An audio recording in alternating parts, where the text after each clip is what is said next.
Hey guys, we just got done interviewing Leigh from Little by Little Homeschool. You can find all of her content at littlebylittlehomeschool.com. We are also going to link her social media accounts below. She's got some great free content that you can enjoy on your journey of being a homeschooling mother or a homeschooling parent in general. And then also she's got some paid courses that are of high value and great benefit as well. Those are at her website. We also wanted to let you know that the Growth Initiative is now open for enrollment. It is going to be starting January 9th. And so you can sign up now and enrollment will be open for the next few weeks. And it's starting, so you can enroll now. Okay. Do you understand what I'm saying, Katie, babe? Yeah, I do. Okay. Enrollment is open for the next few weeks for the winter session, which will be starting January 9th and running through February 13th.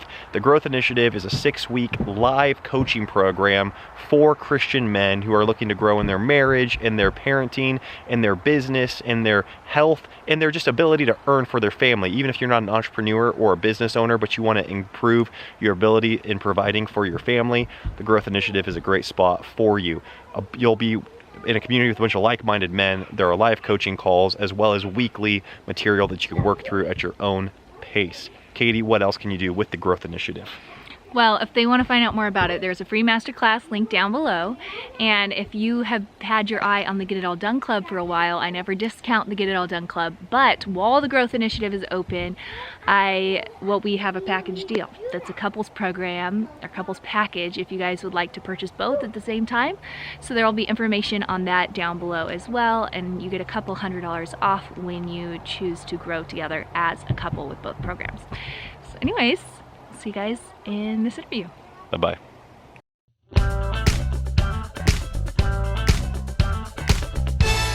The Now That We're a Family podcast. Well, Leigh, thank you so much for taking the time to sit and talk with us today. I know Katie was thoroughly excited to not just meet you in person last month, but to also now have the opportunity to do a podcast with you. And I know our audience is going to gain a lot from your insight and your wisdom and your knowledge. I did give a brief introduction as to who you are and what you do, but could you, in your own words, let us know, let our audience know, what do you do? What's your life like right now? When people ask you, when an old friend bumps into you and they're like, so what's going on in your life, Leigh? What's the answer these days?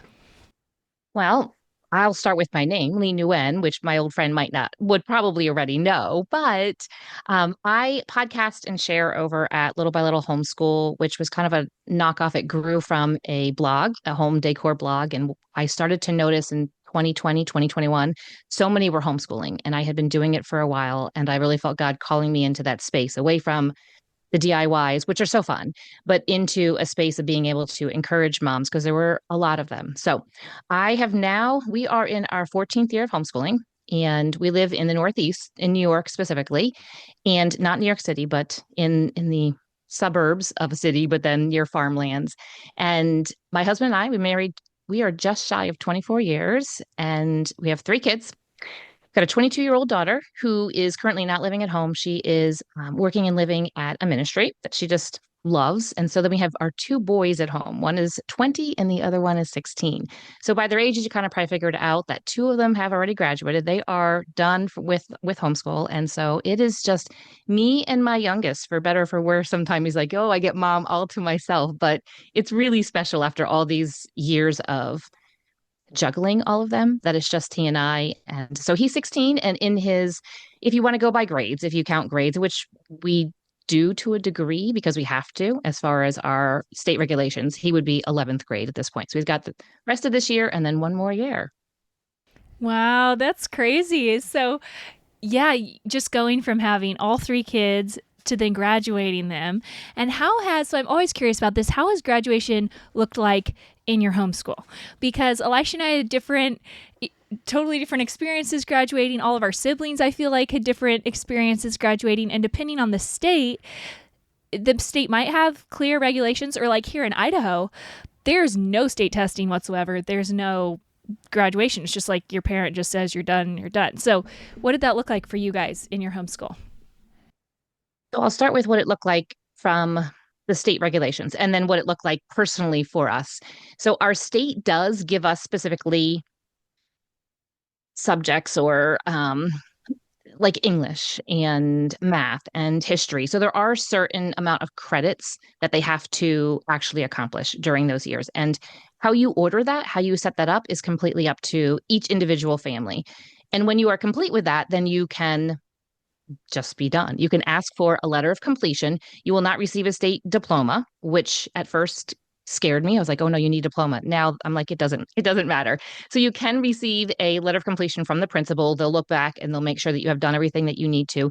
As far as testing, yes, in high school we have to do a state standard type of testing, but it's on our own. We get to choose out of, there's probably about a half a dozen of them. There's just one that I just do every single year. We administer it just at home, send in the results, they come back, and then we just have to send those results into the state. So after those couple of years, the way that it's lined up, I mean, most high schoolers do 4 years. My older son, we got him done after 3 years. It was just like, we're done. He's done. He's ready to move on, and we're good to go. And so we kind of cram things in a little bit more. So on a personal level, when they have finished their high school years with homeschool, they haven't moved right out.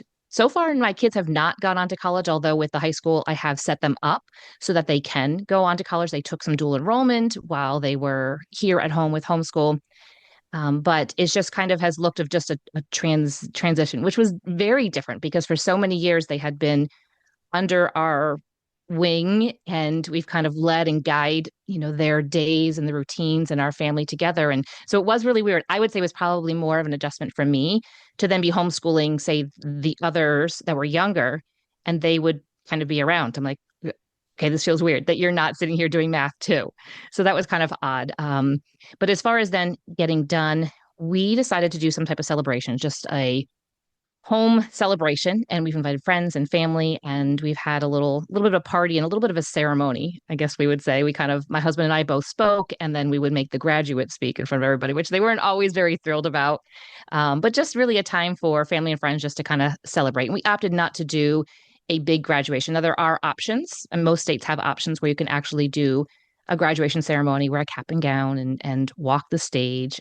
But we decided just to do something in the backyard, and it's been really fun. And it was really special because a lot of the friends who came had younger homeschool kids, and they're like, "Oh, this is so great. I can't wait to do this with my kids someday." So it's kind of what it's looked like for us.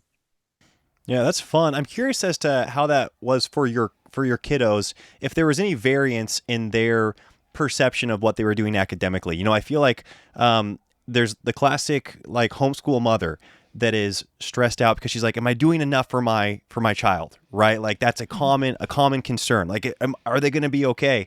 And then at some point in our home anyways, there came a point where the kid was like, am I going to be okay? Right? They get to, and all of a sudden some of their peers are in public school, some are in private school, some are homeschooled. What did those conversations look like with your children when they got to those ages of being more kind of peer influenced and they heard, their friends are studying this subject and you guys are doing it in a different way because that's usually what homeschoolers do. Like, what was those interactions like with you and your kids and your husband and all of that? I would say it was harder with the oldest because my husband and I still felt like we had to do everything by the books and she's not going to be successful. She's not going to be able to launch out. She's not going to be able to go to college. Just that fear. And we all have that fear.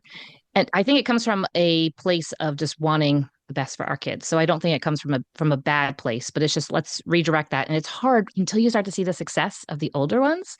And then you're like, oh, okay. And so with my youngest, my husband and his older brother who's here, you can kind of see they're like, this is no fair. Like he gets to do so much more. I don't want to say field trips, but it's just I'm much more laid back and I know that he's going to be okay. Doesn't mean he's not doing things, but his education is a lot more hands-on and a lot more experiential than necessarily by the books. So it was, as far as like the peers, I remember specifically my daughter, she would have been, I guess it would have been like her senior year. And we moved here to New York from Pennsylvania, I guess it's been about 9 years. So this would have been after about 6, 7 years. And so she still had friends there. My husband and her were going back for a work trip, something. And she was going to go spend the night with a friend that she had from years ago. And I sat her down and I said, look, all of the kids that you're going to see and stuff are all preparing probably to go on to college. And we have, I guess I don't want to say it's a rule, but it's a strong suggestion for our kids once they're done with their high school is to take a gap year. Whether that is just to stay home and work, whether that is to go to some type of program, whether it is maybe they want to take college courses online, whatever, it's very tailored to whichever child we're talking to. But I said to her, so you're going to take this gap year, which she was super excited about. But not everybody's doing that. So I prepared her for people asking, well, where are you going to college? What are you going to do? And she just kind of was like, okay, whatever. They're not going to ask me that. And she came back. She's like, thank you. Because she had the words, like we practiced her answering those questions. And so she was then able to feel confident and not feel like what her plans were any less or anything. So that kind of helped her. And my boys are a bit more. My older son he doesn't care what everybody else is doing. So it didn't really affect him too much. And then my youngest as well, just the more that they see the success and the opportunities that they have right now with homeschool, they don't necessarily compare to what anybody else is doing. I love how you brought that up, preparing your kids to have an answer, because a big part of what can make you feel insecure is just not knowing how to answer those questions of what are you doing with your life. You're like, no, I'm doing something intentional. It's not as easy as saying, oh, I'm going to this school and majoring in this. And so it can come off as, or you feel like, well, I just sound like a doofus that's just wandering around, but like this is intentional. So I think that could be a really great thing to prep your kids on and be like, hey, here's how you show people that you're being just as intentional with your decision that you're making, even though it's going to look a little bit different. And do you feel like you shifted your perspective a ton when your kids went into high school? Was it because obviously the whole conversation of are we going to homeschool is one conversation, right? You have with your spouse. And then a lot of people, we leave it open for high school, right? It's like, well, maybe we'll homeschool through high school because it sounds very intimidating and daunting. By the time you got to high school, did you feel like, okay, this is just another grade. We've done this so many years by now. Did you really ratchet up the educational standard in your home? Like, how did stuff shift or not shift for you when you got to that stage?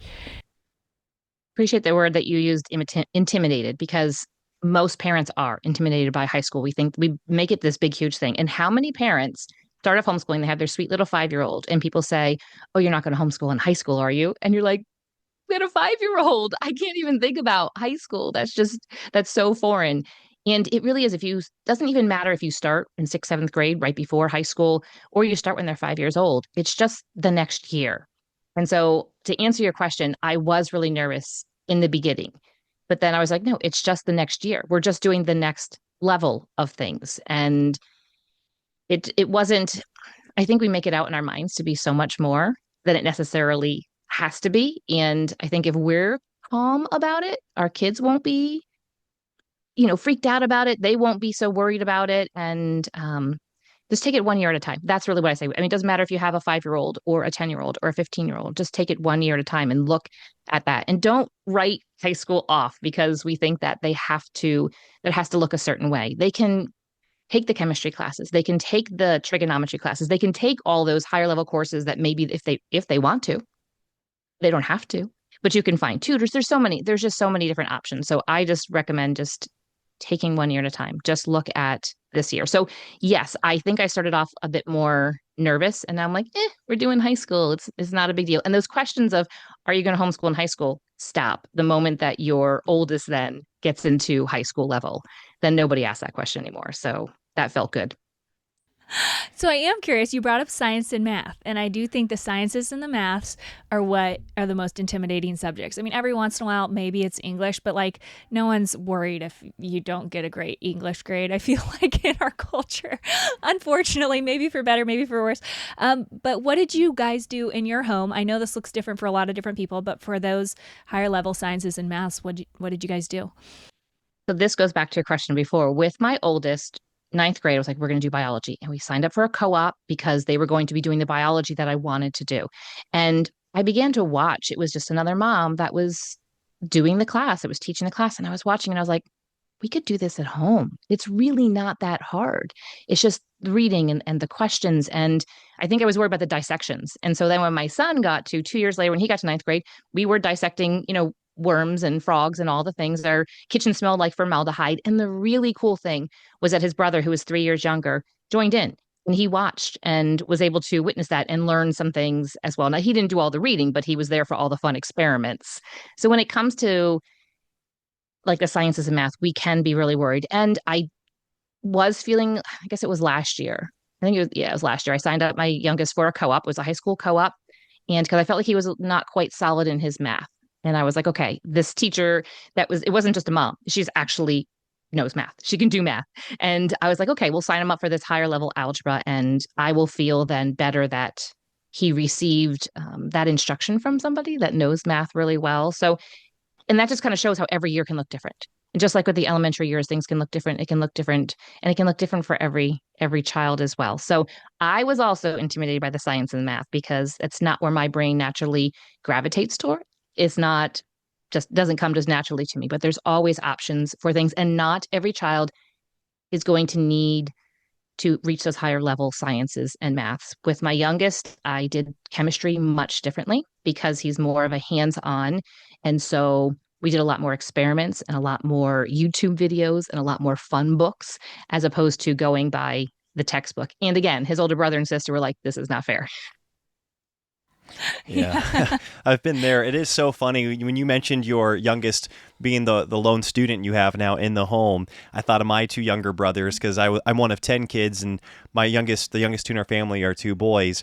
And we would say those things, that your older children would say to the younger kids and be like, you guys do not realize how good you have it. And then they would come back and be like, no, you don't realize how mom is when she only has two people to micromanage. She's like, and my younger brothers were like, she had 10 kids that she was trying to manage, and you were able to slip through the cracks and kind of dodge her throughout the day. It's like we get her full attention for better or for worse. And I laughed when you said that about your son. I'm curious as to what the conversation was like with your husband in regards to big picture philosophy with not just homeschooling, but kind of how are we going to raise up our children? Because the question of then socialization, comes into play, which is a big question that people going into homeschool, face, and then church and their faith and their character and outside work opportunities, sports, things like that.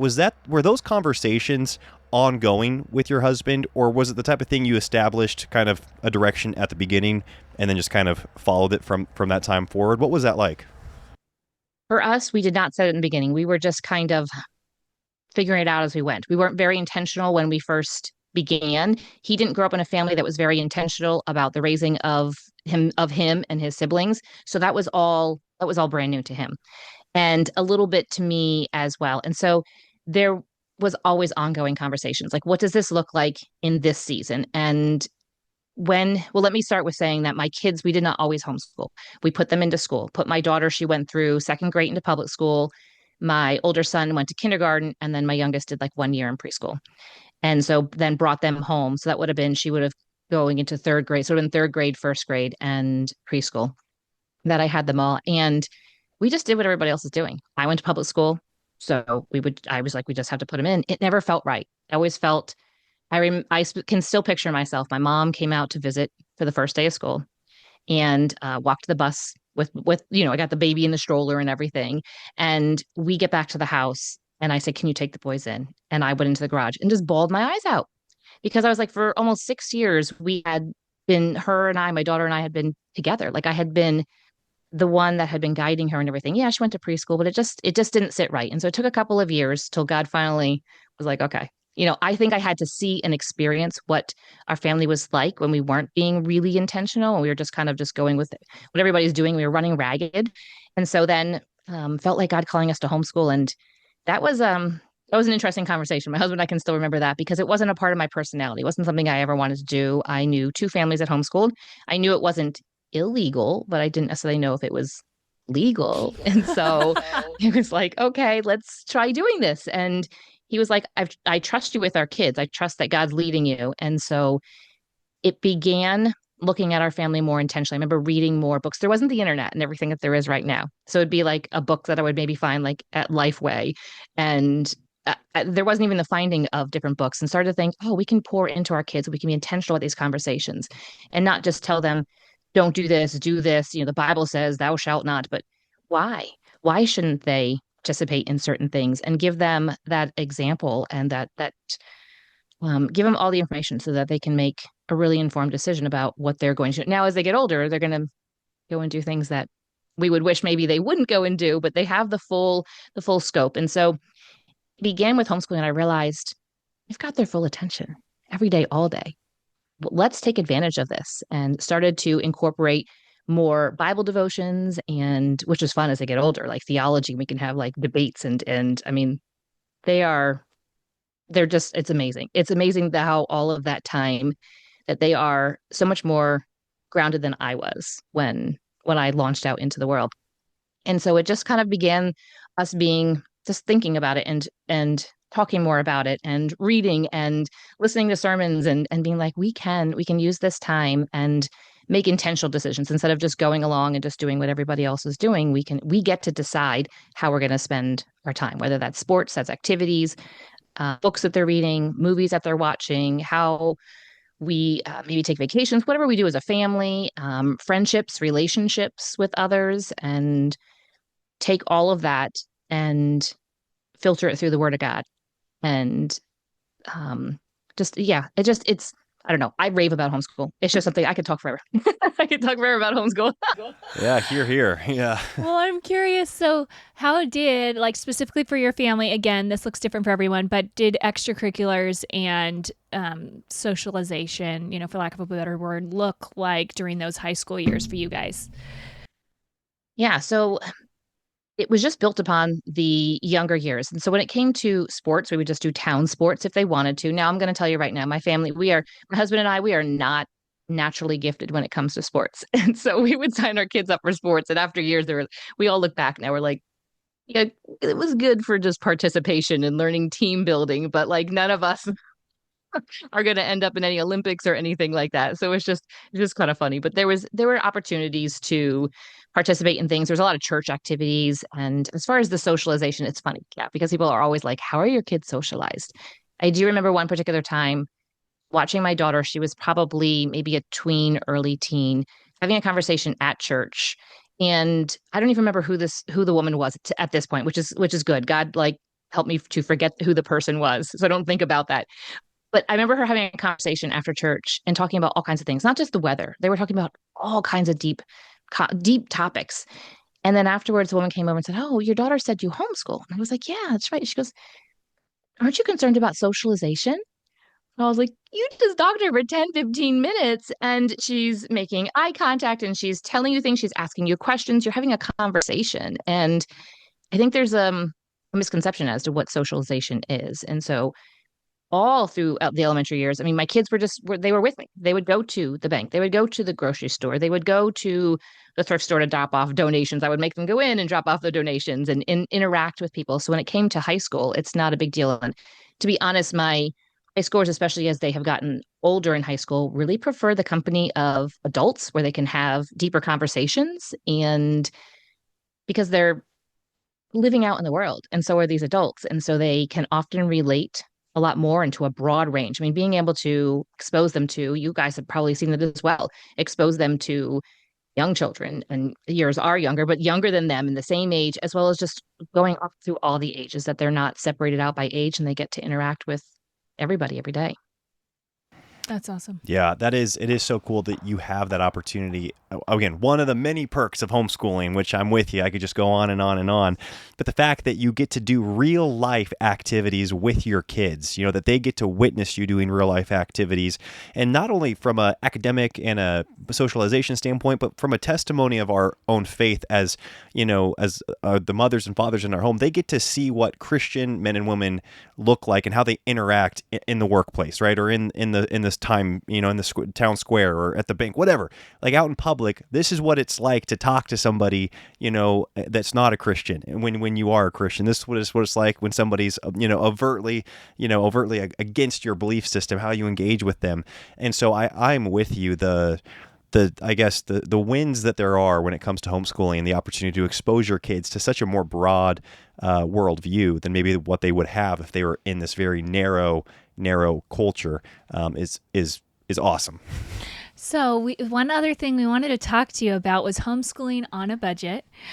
Because in talking about this podcast, that was something that you brought up that your family did. And I think that that's something that's also very daunting. So, high school is a very daunting roadblock for homeschoolers. And then so's the budget thing because you're looking at your finances and X number of kids and how much each curriculum costs. And it could be daunting to jump into that head first. And so, how did that look like for your family? What are some tips that you would encourage if a family's like, okay, I'm on a shoestring here. I want to give my kids a great education, though. How do I rectify those two things?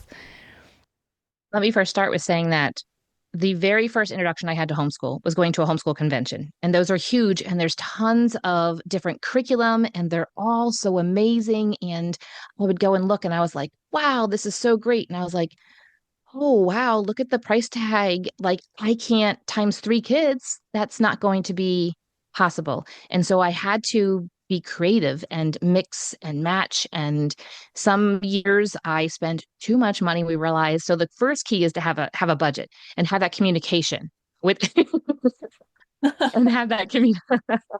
It's so hard because there's so many great things out there, but having that communication with the two of you, like husband and wife, like what is actually the budget, and then sticking to that budget. There were some years that I would spend too much on maybe a science and math, and I remember scrambling like, oh no, I didn't buy any language arts. So that like goes against my one of my top tips would be to have that budget and then to invest what you can into math and language arts, because there's just a step by step. You're not going to go and learn division before you learn addition. So let's first obviously learn our numbers. Let's learn to recognize them, to write them, and then let's start to build on that and start learning to add them together, and then you'll eventually get to the division. So I think that it's helpful, especially for parents that are nervous about homeschooling, just maybe invest what you can in some type of math that's going to you're just going to follow it. Just year one, year two, year three, year four, and you don't have to worry about that. And language arts would be the second one, which would be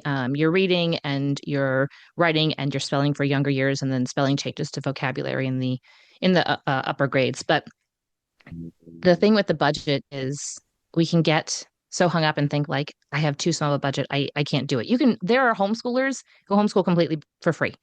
And there are some who do it very modestly and some who spend a lot of money. And it doesn't matter. What I have found is that the amount of money you spend does not equate to the level of education that a child can get. And I found for myself that having a smaller budget made me to be more creative and more resourceful.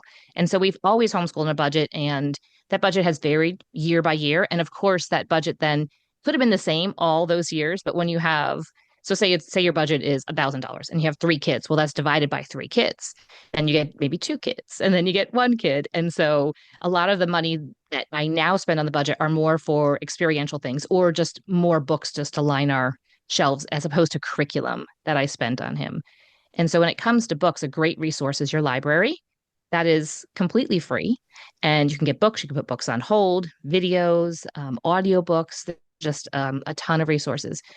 One other thing that I found was really helpful was to borrow and to trade curriculum with friends. So there's been some friends, especially in the high school years, when you look at a math curriculum and you're like, that's $200 just for that ninth grade level of math, because that includes the textbook, it'll include the answer key, and it'll include maybe like the like some of the curriculums we've used had like a third book, and it would show you the process. And I'm like, oh, I definitely need that because we're geometry and algebra here, and I need to be able to see where he went wrong in this problem.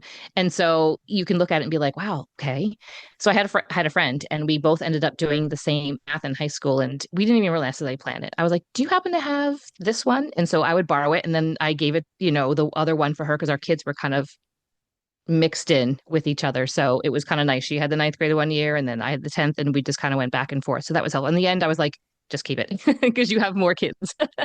I don't need it anymore. But borrowing and trading with friends is a great way, because then it's kind of a win-win. And I always say to people, if you borrow something or trade, make sure you return it, because that person isn't going to want to borrow or trade with you afterwards if they don't get their stuff back. There's so many resources now to be able to buy used. Some conventions that I've been to will have like a used curriculum sale. Now there's a lot of stuff online that you can just buy used curriculum. It doesn't have to be brand spanking new. Now, if it's a workbook, and work with it, you're going to work through, you probably want to buy that one new. But I would end up investing in, especially the math. My oldest, I feel like she was the most expensive to homeschool.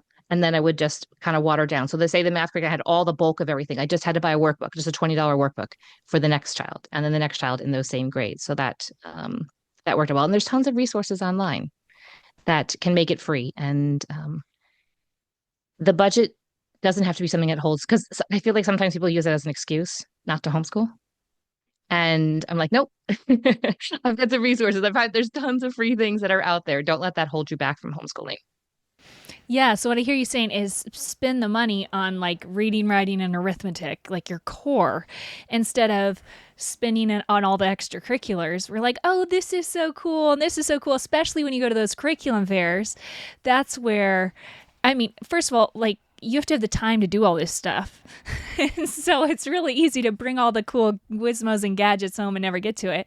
But then substitute your own extracurriculars, use the library, use real life experiential stuff, trade with friends, and you can build out a well-rounded curriculum if you're investing your primary funds on, okay, get you a good solid curriculum for that core of your studies, because you don't want to be just winging it with something that's going to build on itself, right, over the years. You were careful not to mention any like specific curriculum there. And I know that everyone has like their own curriculum, but I also know we are going to get the question, like, did you find any solid curriculum where you mentioned like a math you just did all the way for all your kids, or, different things are going to work for different people. But what are some core curriculums where you were like, okay, we just used these all the way through. They worked really well for us, for our family. Yep. So I'm more than willing to share. Sometimes people are like, I don't want to make anybody feel like they're influenced by what I use. So when I started homeschooling 14 years ago, and again, there wasn't a lot of, there were resources, but there weren't a lot of different options that I felt comfortable with. Like, there aren't reviews like there are now. You can go and you can actually even find people online that will share more about reviews and give you information. So when it came to the math, I actually started off with Abeka. And I know some people are like, Abeka. And I felt like it really gave them a super solid math foundation. I struggle with math in school. And so I was like, I don't want my kids to struggle with that as well. And so I found Abeka to be really good in the building that foundation, because I didn't know. I was like, how am I supposed to teach them how to do this? And literally in the book, in bold words, it would tell you what to say, and I would say it. And they're like, oh, okay. I'm like, okay, I'm teaching you math. I'm like, just like that. It's like magic. Okay. So we did Abeka all the way through elementary school with each of the kids. And if you go and look at the Abeka site and you look at the math, just know you don't have to purchase everything that they have, because it's very comprehensive. And there's just no way. I was like, we don't have time. We didn't have the budget also. And so I kind of pared it down, like, what is essential in order to do the math curriculum each year. And then once they got to about algebra, this is no offense to Abeka, but it just wasn't working. Something kind of shifted in how they did it. And so we switched over to Saxon, another super solid math. And then I started teaching them lessons, and that just was not going well. And that's when I discovered Nicole the Math Lady. I don't know if you've heard of Nicole the Math Lady. So that's when I discovered in high school, I let Nicole teach them. And so we just did a subscription, and she would teach them. They would watch the lesson. They're like, oh, okay. And they would get it. I'm like, Nicole, you're awesome. Thank you. Thank you for helping me with that math. So that's what we did for math. Do you want to know any other subjects, or? Yeah, sure. Why not? I think that's great. I was just actually over to friends this last week, and she was showing me her Abeka math, and we do Saxon here just because I wanted something to kind of go all the way through high school, and that's what I did. So it was what I was most familiar with. But there's a lot of, I do like how it focuses so much on the procedural. And so the kids really get used to the procedural concepts, and then they add in the conceptual math, because it's like, if you don't know how to work the problem, it's really complicated for kids to try to do both at the same time. So anyways, it just really gets their fluency up. It makes a lot of sense. I think the programs are actually really similar that way. I think they are too. And as you're talking, I'm like, I remember going to that homeschool convention and looking at Abeka and looking at Saxon. And so my kids were in school, and Saxon was just very plain. It was just black and white. There was nothing pretty about it. And Abeka had pictures. So I was like, okay, we'll take that, because I was wanting to win them over because they weren't really quite sure about this being home with mom while everybody else is in school. And so Saxon looked a lot more like what they were doing in school. And so that's why. So now as you're talking, I'm like, yes, they are very similar. I don't think you can go wrong with either one. I mean, you probably can't go wrong with a lot of them. But for me, it just was really helpful to know exactly what to say. And it gave me confidence to be able to teach them. And hey, I got really good at math by doing it multiple times with my kids, and I became more confident in math. So so we're talking about, like, language arts, the reading, writing, and arithmetic. I also then jumped onto Abeka for language arts for the younger years, and it worked really well for my daughter. She loved to write. She was in fifth, sixth grade, and she was asking me to write a research paper. And I was like, really? Okay. So I taught her how to write a research paper in fifth, sixth grade. Now I'm going to tell you, my boys never asked to do that at all. So the Abeka worked really well for her for language arts. The boys, I ended up switching over to easy grammar. And it's actually easy. And I learned a lot of grammar through that too. The funny thing with homeschool is, right, we get to really solidify our education or relearn things that we don't remember learning before. But with the other subjects, or the other history and science, we kind of jumped around. We did some apologia, mystery of history. I think Berean Builders, Dr. J. Weil used to write for apologia, and then he started his own publishing, I think Berean Builders. But I think we did that more so high school, and goodness, there's probably been a lot of different things, but those are probably the bulk that we kind of focused on. Yeah. Yeah.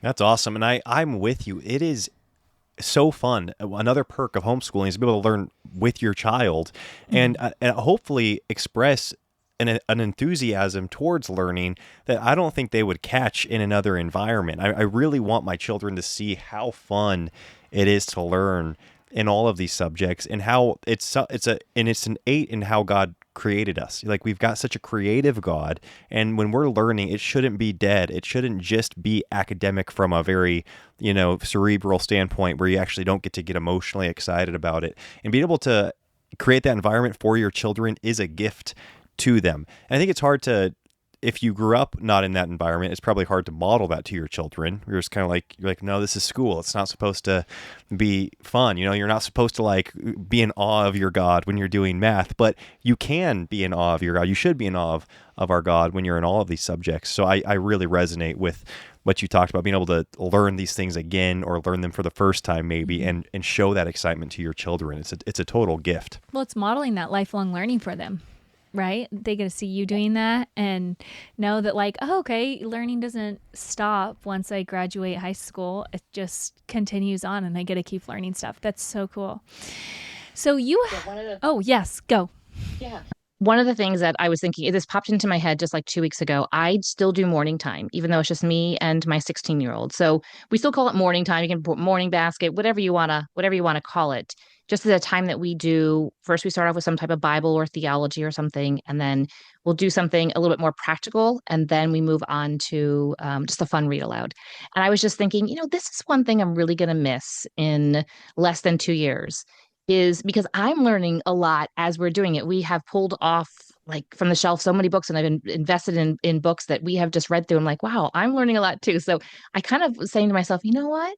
I might need to set aside a morning time, even when I'm done with homeschool, that I just spend time on continuing education as well, as opposed to pushing it aside, because I've learned a lot, and a lot of things that I have applied to my life. Like right now, so that extra book that we do in the middle isn't always necessarily a Christian book, but we're going through, I think it's Dale Carnegie, like how to make friends, or how to win people, and influence others, or something like that. Yeah. I know I'm butchering.